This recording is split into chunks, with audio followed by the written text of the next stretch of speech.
What if I told you that 90% of people trying to lose weight are sabotaging themselves with one simple misunderstanding about calorie deficits?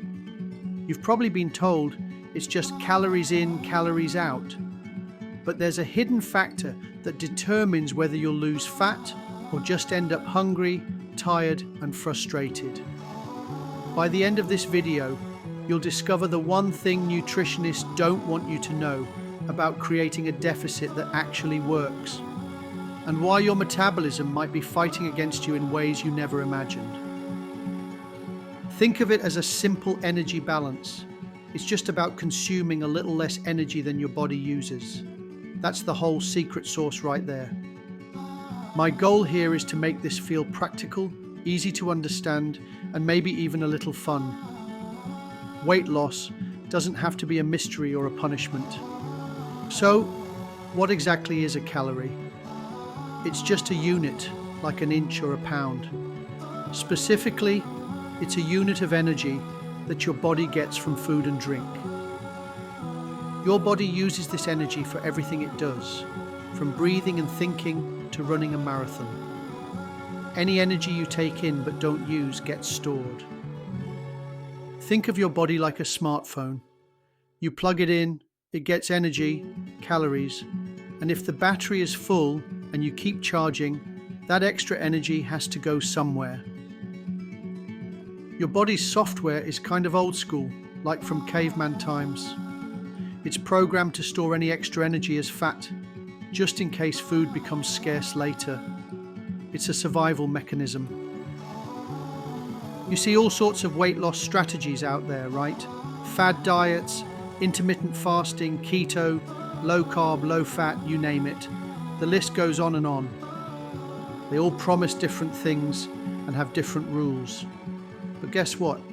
At their core, every single effective weight loss strategy works for one reason. They all help you create a calorie deficit. They might do it by cutting out food groups, limiting eating times, or changing what you eat, but the result is the same. You end up consuming less energy than you burn over time. Now, does this mean you have to meticulously count every single calorie for the rest of your life? Absolutely not. For some people, that feels overwhelming and isn't sustainable. Many people can successfully lose weight with a simpler approach. Just focusing on eating slightly smaller portions and moving their bodies a bit more can be enough to create that deficit. However, for others, especially when starting out or if progress stalls, tracking can be incredibly helpful. It gives you concrete data and shows you exactly where your energy is coming from. It's a tool, not a life sentence. Okay, let's get a little bit into the numbers, but I promise to keep it simple. First, we need to understand maintenance calories.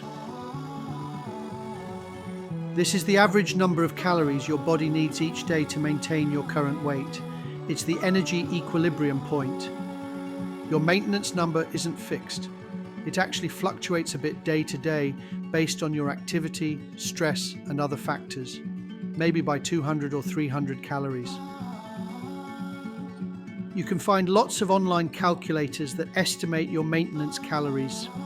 Just be aware that these are often just starting points and can sometimes overestimate what you actually need. A really simple starting formula, just to get a ballpark idea, is to multiply your current body weight in pounds by 13. This gives you a rough estimate for someone with a relatively sedentary lifestyle. If you're quite active, exercising regularly, you might use 14 or even 15 times your body weight, but it's usually better to start with a slightly lower estimate. Why start conservative? Because it's easier to add a little food back in if you're losing weight too fast than to figure out why you're not losing weight when you thought you were eating at a deficit. So, how fast should you aim to lose weight? The general recommendation for safe and sustainable weight loss is typically 1 to 2 pounds per week. A slightly more precise target that many find helpful is aiming to lose about 0.8% to 1% of your current body weight per week.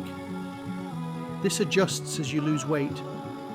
For example, if you weigh 200 pounds, 1% is 2 pounds per week. If you weigh 150 pounds, 1% is 1.5 pounds per week. It's also worth noting that if you have more weight to lose, you'll likely lose it faster at the beginning. Think of it like draining a bathtub versus draining a shot glass. The bathtub, more weight, has a larger volume to reduce, so the initial drop seems more dramatic. As you get closer to your goal, the shot glass, each pound represents a larger percentage of your remaining weight, and progress might appear slower. This is totally normal and not a sign you're doing anything wrong. Just stick with the process and the recommended rate. Okay, let's connect calories to pounds. It's widely accepted that 1 pound of body fat contains roughly 3,500 calories of stored energy. This means that to lose 1 pound of fat, you need to create a total calorie deficit of 3,500 calories over a period of time. If you want to lose 1 pound per week, you need that 3,500 calorie deficit spread across 7 days.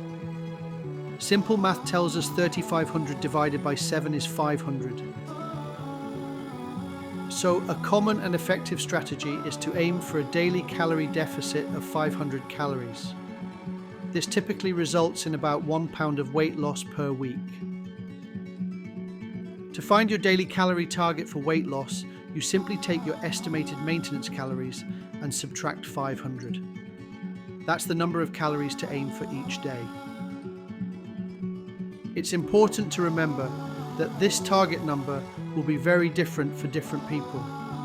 Someone with a high maintenance level might aim for 2,000 calories, while someone with a lower maintenance level might aim for 1,400. It's all relative to your starting point. While creating a deficit is key, you can't just eat next to nothing. Your body needs a certain amount of energy and nutrients just to function properly and stay healthy. There are general minimum calorie recommendations to ensure you're getting enough vitamins and minerals and supporting basic bodily processes. These are often cited around 1,800 calories per day for men and 1,200 calories per day for women.